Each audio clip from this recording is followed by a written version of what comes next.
శంషాబాద్ ఎయిర్పోర్ట్లో తాజాగా 112 ఇండిగో విమానాల సర్వీసులు రద్దు చేసినట్లు సంబంధిత అధికారులు తెలిపారు. హైదరాబాద్కు రావాల్సిన 58 విమానాలు, ఇక్కడి నుంచి వెళ్లాల్సిన 54 విమానాలు రద్దు కావడంతో ప్రయాణికులు తీవ్ర ఇబ్బందులు ఎదుర్కొంటున్నారు. అయితే ఇప్పటికే టికెట్ల రద్దయిన ప్యాసింజర్లకు 610 కోట్ల రూపాయల రీఫండ్ చెల్లించినట్లు ప్రకటించారు. ప్రయాణికులంతా ప్రత్యామ్నాయ మార్గాలు చేసుకోవాలని ఇండిగో సంస్థ విజ్ఞప్తి చేసింది.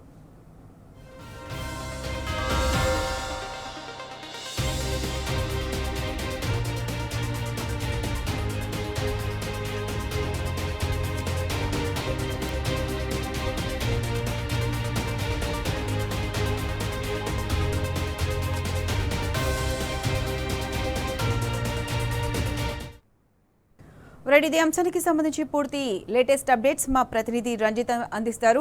రంజిత్, చెప్పండి, వారం రోజులుగా ఇండిగో విమాన సర్వీసులు రద్దవుతున్నాయి. అయితే ఇప్పటి వరకు ఎటువంటి సొల్యూషన్ పరిష్కారం అయితే ఏం అప్డేట్ చేయలేదు. దీనికి సంబంధించి పూర్తి అప్డేట్స్ ఏంటి?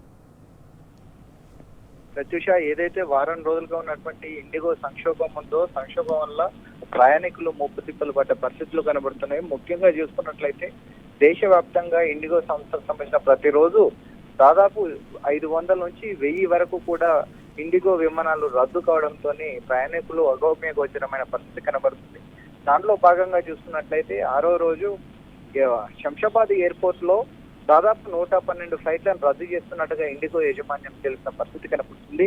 ముఖ్యంగా చూసుకున్నట్లయితే హైదరాబాద్ నుంచి వెళ్లవలసిన 54 ఫ్లైట్లు, హైదరాబాద్ కు రావాల్సిన 58 ఫ్లైట్లు, మొత్తం మీద 112 ఫ్లైట్లను రద్దు చేస్తున్నట్టుగా ఇండిగో యాజమాన్యం వివరాలను వెల్లడించిన పరిస్థితులు కనబడుతున్నాయి.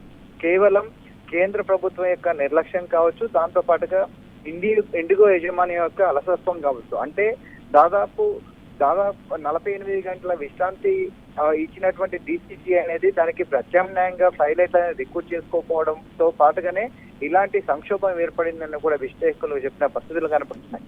దాదాపు ఏదైతే విమానంలో దాదాపు 6 రోజుల కాంచి ఉన్న ప్రయాణికులు ఏదైతే ఉన్నారో వాళ్ళకి సంబంధించిన రిఫండ్ ఇవ్వాలని కూడా కేంద్ర ప్రభుత్వం జారీ చేయడంతో దాంతో పాటుగా ఒక ఉన్నత స్థాయి కమిటీని ఏర్పాటు చేసినప్పటికీ ఫైనల్ గా ఈ రోజుకి 610 కోట్ల రూపాయలు రిఫండ్ ద్వారా ప్రజలకు పంపించామని, ప్రయాణికులకు ఏదైతే అకౌంట్ నుంచి ట్రాన్స్ఫర్ అయిందో అదే ట్రాన్స్ఫర్ కూడా అమౌంట్ పంపించినట్టు కూడా ఇండిగో యాజమాన్యం వివరాలను వెల్లడించిన పరిస్థితి కనబడుతుంది.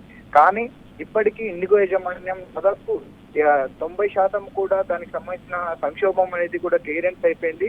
యథావిధిగా కూడా ఇండిగో సంబంధించిన విమానాలు కూడా మళ్ళీ ఆ ప్రక్రియ మొదలవుతుందని చెప్పినప్పటికీ కూడా దాంట్లో మాత్రం నిర్లక్ష్యం అనేది కూడా ఎక్కడ కూడా అంటే ఒక ముందుకు వచ్చిన ప్రక్రియ అనేది కూడా కనబడని పరిస్థితి కనబడుతున్నాయి. ఎందుకనంటే రోజుకి ఒక శంషాబాద్ ఎయిర్పోర్ట్ నుంచి 100 నుంచి 200 ఫ్లైట్లు ఏదైతే రద్దు అవుతున్నాయో దాంట్లో భాగంగా కూడా ఈ రోజు కూడా 6వ రోజు 112 ఫ్లైట్లను రద్దు చేసింది ఇండిగో యాజమాన్యం. అంటే దీంట్లో ఎక్కడ కూడా ప్రక్రియ ముందైనట్టుగా కావచ్చు, దాంతో పాటుగా వచ్చేసి ప్రయాణికులకు ఇబ్బంది కలగకుండా చేసే ప్రత్యామ్నాయ మార్గాలు కూడా ఏర్పాటు చేసి ఇక్కడ కూడా కనబడలేదు.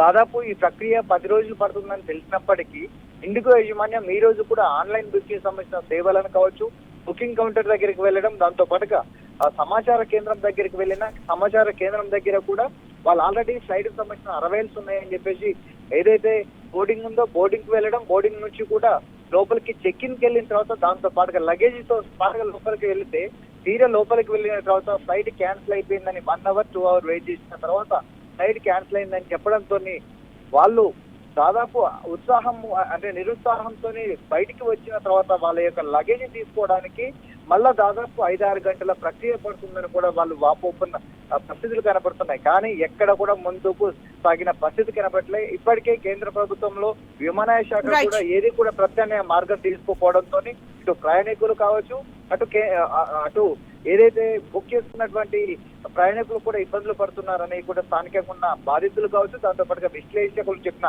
పరిస్థితులు కనబడుతున్నాయి. Pratyusha. Right Ranjith, thanks for the updates.